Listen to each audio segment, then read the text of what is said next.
हाँ, बेसिकली आज का हमारा मतलब टॉपिक है बेसिकली तो एक पॉइंट एंड ए प्लेन।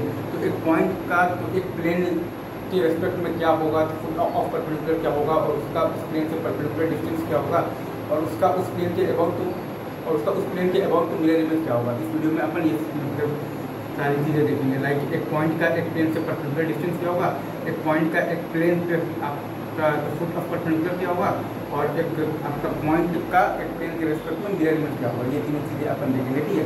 तो अपन बेसिकली आज का टॉपिक को स्टार्ट करते हैं, पॉइंट एंड प्लेन, ठीक है।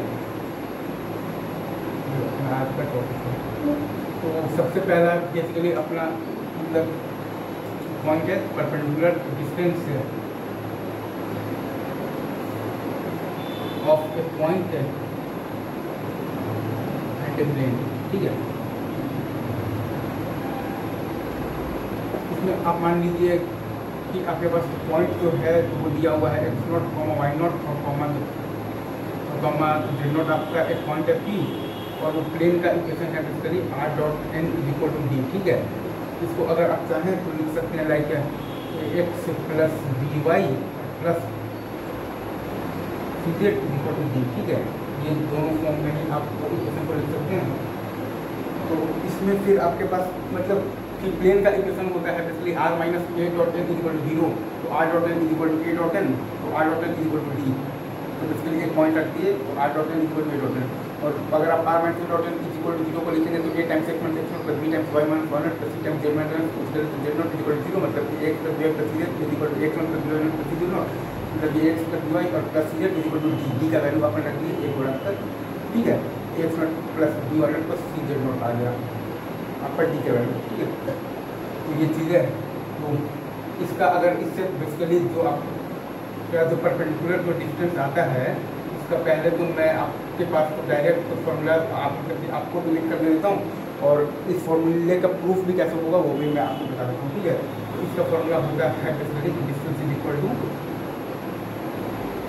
होता है basically a x not plus b times y not plus c times z naught plus d। अगर मान लीजिए plus d is equal to 0 है तो, और अगर आपका तो इज इक्वल टू आपके पास तो मतलब d है तो minus d mod by under root of d a naught square plus मतलब कि under root of d a square plus b square और प्लस c स्क्वायर, ठीक है। ये आपका लिखा हुआ है बेसिकली लिखा हुआ है वो फॉर्म में लिखा हुआ है, तो कोऑर्डिनेट फॉर्म में लिखा हुआ है, कार्टेशियन फॉर्म में। इसको अगर आप चाहें तो वेक्टर फॉर्म में भी आप लिख सकते हैं। वेक्टर फॉर्म में ये आपका हो जाएगा a dot n minus D ही मान लीजिए, तो ये r डॉट n बेसिकली आपका तो खैर बराबर तो d है ना, तो माइनस डी ही मतलब यहाँ पर हो जाएगा, और माइनस डी का मॉड अपॉन मॉड n, ठीक है। ये हो गया है आपका, ये हो गया है आपका basically perpendicular distance of a point and a plane, ठीक है। अब ये बेसिकली आता कहाँ से है, तो मैं जब प्रूफ बताऊँगा ना फुट ऑफ परपेंडिकुलर का, तो बेसिकली जब आप निकाल देंगे फुट ऑफ परपेंडिकुलर तो फिर वहाँ से डिस्टेंस फार्मूला लगाकर आप निकाल सकते हैं ये डिस्टेंस। फुट ऑफ परपेंडिकुलर के प्रूफ पर अपन आप लोग ये अभी हम लोग आते हैं, ठीक है।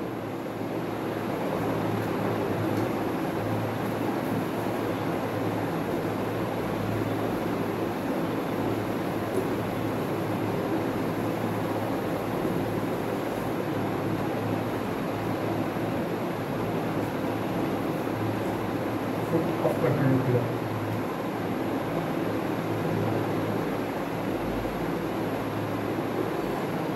अगर आपके पास कोई भी एक पॉइंट लाइक आपके पास अगर दिया हुआ है like x naught y naught और जेड नॉट, ठीक है। इसका अपने को इस प्लेन के ऊपर निकालना है, तो फुट ऑफ मतलब कि ऑफ परपेंडिकुलर निकालना है, ठीक है। तो अपन ने बात बेसिकली तो कर रखा है कि एक पॉइंट मतलब कि अपन ने ये चीज़ अपन जानते हैं कि r vector is equal to a vector plus lambda times b vector. एक अगर आपके पास लाइन है और एक अगर आपके पास प्लेन है r dot n is equal to d, इन दोनों का पॉइंट ऑफ इंटरसेक्शन होता है lambda equal to minus a dot n minus d upon b dot n, ठीक है। इसको अगर आप वो फॉर्म में लिखना चाहें, ये आपका वेक्टर फॉर्म में, अगर आप इसको लिखना चाहते हैं कार्टेशियन कोऑर्डिनेट्स के फॉर्म में, वो आ जाता है बेसिकली आपके पास lambda equal to minus a dot n को आप लिख देंगे लाइक इसमें आप तो खैर कुछ भी मान लीजिए, ए मतलब एन मान लीजिए आपका A I cap plus B J cap और प्लस सी, तो खैर की प्लस सी तो के कैप है, ठीक है। और ए और आपको बी वेक्टर मतलब ये मान लीजिए A1 B1 और C1 है, और बी वेक्टर आप मान लीजिए A2 आई कैप प्लस B2 जे कैप प्लस C2 तो खैर के कैप है, और ए वेक्टर आप मान लीजिए X0 i cap plus Y0 j cap plus Z0 k cap है, ठीक है। लैम्डा इक्वल माइनस ए डॉट एन हो जाएगा आपका A1 X0 plus B1 Y0 plus C1 Z0, ठीक है, minus B upon b dot n हो जाएगा आपका A1 A2 plus B1 B2 plus C1, ठीक है। ये चीज हो गया।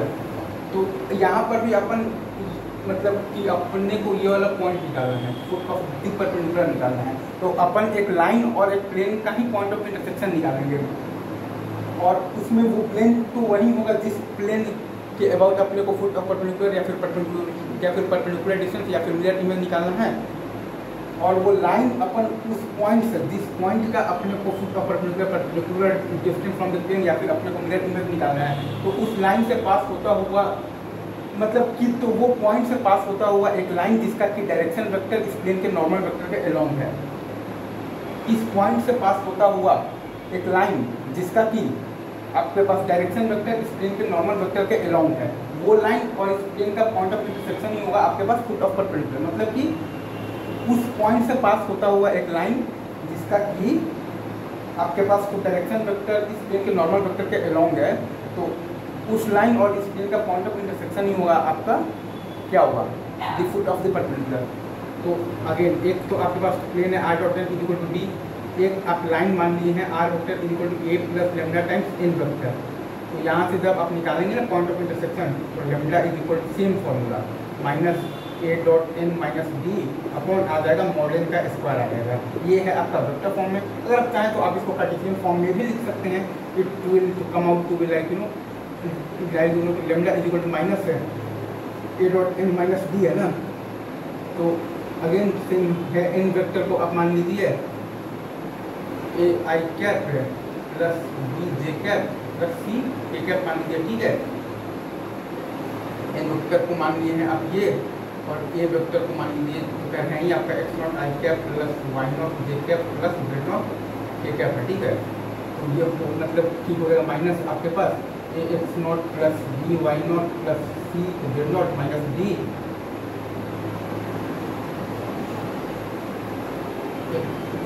और भाई मॉडल का स्क्वायर हो जाएगा आपके पास ये, ठीक है,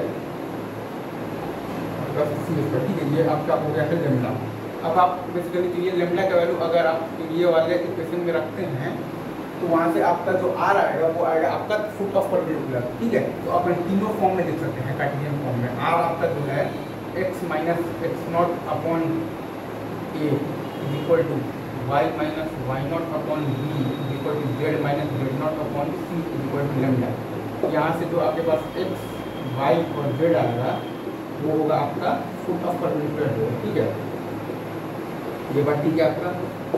अच्छा, अब अगर आप बात करना चाहते हैं मिरर इमेज की, अगर आप बात करना चाहते हैं तो मिरर इमेज पता है कि आपका जो पॉइंट है एक्स नॉट वाई नॉट और जेड नॉट, और जो मिरर इमेज है इसका जो आपका मिड पॉइंट होता है वो होता है आपका फुट ऑफ परपेंडिकुलर। तो ये पॉइंट है आपका ए, ये पॉइंट है आपका ए प्लस लेमडा टाइम्स एन, तो ये पॉइंट होगा आपका ए प्लस 2 लेमडा टाइम्स एन, ताकि ये दोनों का जो मिड पॉइंट होगा वो हो जाएगा बेसिकली ए प्लस लेमडा टाइम्स एन, ठीक है। तो यहाँ पर आपको सिंपली लेमडा की जगह पर लिख देना है 2 लेमडा लिख देना है, किसके लिए, मिरर इमेज के लिए। मिरर इमेज आपका बेसिकली अगर आप कार्टेशियन फॉर्म में लिखेंगे तो आ जाएगा X not upon A is equal to Y minus why not upon B is equal to Z minus Z not upon C is equal to आ जाएगा आपके पास, मतलब आ जाएगा आपके पास 2 लेमडा आ जाएगा, ठीक है। ये चीज़ है। लेमडा को अगर आप और अच्छे से लिखेंगे तो minus A x not plus B आपके पास Y not plus C Z not minus B by A square plus B square plus C square, इसको लिखेंगे तो आपके पास minus twice of A x not plus B why not plus C आपके पास Z not minus B by A square plus B square और plus C square, ठीक है। ये आपके पास ये सिंपली अपना तो स्ट्रेट लाइन जैसे ही दो फॉर्मूले आ रहे हैं, इसमें आपके पास कोई रॉकेट साइंस नहीं है, स्ट्रेट लाइन जैसे ही फॉर्मूले है, लेकिन हाँ ये फॉर्मूले का प्रूफ आपको समझ में आना चाहिए। अपन बेसिकली वो पॉइंट से पास होने वाला एक लाइन लिख लिया जिसका कि अपना डायरेक्शन वेक्टर इस प्लेन के नॉर्मल वेक्टर के अलोंग है, और उस लाइन और प्लेन का जो पॉइंट ऑफ इंटरसेक्शन होगा वही होगा आपका the foot of the perpendicular. और मिरर इमेज के लिए अपन लगा लिए मिड पॉइंट फॉर्मूला, ठीक है। तो यहाँ से अपना लेमडा आ गया, एक बार जब लेमडा आ गया फिर उसको अपन मतलब लेमडा आ गया तो लेमडा को अपन इसमें रखेंगे, तो वही होगा आपके पास फुट ऑफ द परपेंडिकुलर, क्योंकि ये आपका आया है पॉइंट ऑफ इंटरसेक्शन का लेमडा आया है, और पॉइंट ऑफ इंटरसेक्शन ही आपका फुट ऑफ द परपेंडिकुलर है। ये फॉर्मूला आ गया और ये फॉर्मूला आ गया, ठीक है। प्लस में अगेन इसमें भी कोई हमें कोई दिक्कत नहीं है, ठीक है। तो अपन ने बेसिकली इस वीडियो में तो अच्छा, और अगर आप फिर चाहें तो डिस्टेंस फॉर्मूला तो लगाकर ऊपर, हाँ मतलब आप जो कहते थे ना कि वो कहाँ से आया है, परपेंडिकुलर डिस्टेंस का फॉर्मूला आपके पास कहाँ से आया है, ठीक है। परपेंडिकुलर जो डिस्टेंस है वो एक तो आपका पॉइंट ए वेक्टर और जो फुट ऑफ परपेंडिकुलर के बीच का डिस्टेंस है, वो पॉइंट ऑफ मतलब कि वो पॉइंट और फुट ऑफ परपेंडिकुलर के बीच का डिस्टेंस ही होता है आपके पास क्या होता है, तो परपेंडिकुलर डिस्टेंस। तो ए वेक्टर और A plus lambda times N vector के बीच का डिस्टेंस निकालना है, क्या होगा, लेमडा टाइम्स एन वेक्टर होगा। और लेमडा क्या है बेसिकली आपके पास, बेसिकली अगर आप ध्यान से देखें, ठीक है, अगर आप ध्यान से देखें तो परपेंडिकुलर जो डिस्टेंस होता है वो आपका तो वो पॉइंट और आपका फुट ऑफ परपेंडिकुलर के बीच का डिस्टेंस होगा, यानी कि ए वेक्टर और A plus lambda times N vector के बीच का डिस्टेंस होगा लेमडा टाइम्स एन वेक्टर। और लेमडा आपके पास है minus A dot N minus B by model का स्क्वायर। तो लेमडा टाइम्स एन वेक्टर जो होगा वो होगा आपका बेसिकली लेमडा मतलब कि इक्वल माइनस ए dot N minus B upon model. इसी को अपन ने लिखा था इसी, और चूंकि ये बेसिकली जो डिस्टेंस है तो ये तो नेगेटिव होगा नहीं, ये तो पॉजिटिव भी होगा, तो इसी को अपन ने लिखा था mod of the A x not plus B why not plus C Z naught और प्लस डी नहीं माइनस डी अपॉन मॉडल, ठीक है। अपॉन मॉडल नया लिखकर अपन बेसिकली जो लिख सकते हैं under root of A square plus B square plus C square, ठीक है, is equal to mod of the A x not plus B why not plus C Z not minus D upon under root of A square plus B square plus C square, which is none other than the आपका A dot N minus B by model, ठीक है, A dot N minus D upon model, ठीक है। ये आपका तो आज के लिए तो बस ये इतना ही रहने देते हैं। आने वाले टाइम में ऐसे ही मैं छोटे छोटे ही वीडियोस बनाऊंगा और एक बार में एक टॉपिक को मैं तो कर दूंगा, क्लियर कर दूंगा। अभी तो वीडियोस की फ्रीक्वेंसी ज़्यादा नहीं है, एक टाइम ऐसा भी आएगा तब एक दिन में खाली, क्योंकि अभी मुझे थोड़ा और भी कुछ काम है, खाली वीडियो नहीं बनाना है, बट हाँ एक टाइम आएगा जब एक दिन में तो 20-20 वीडियोज़ भी आएंगे। तो stay tuned, stay connected and all the best for the thing.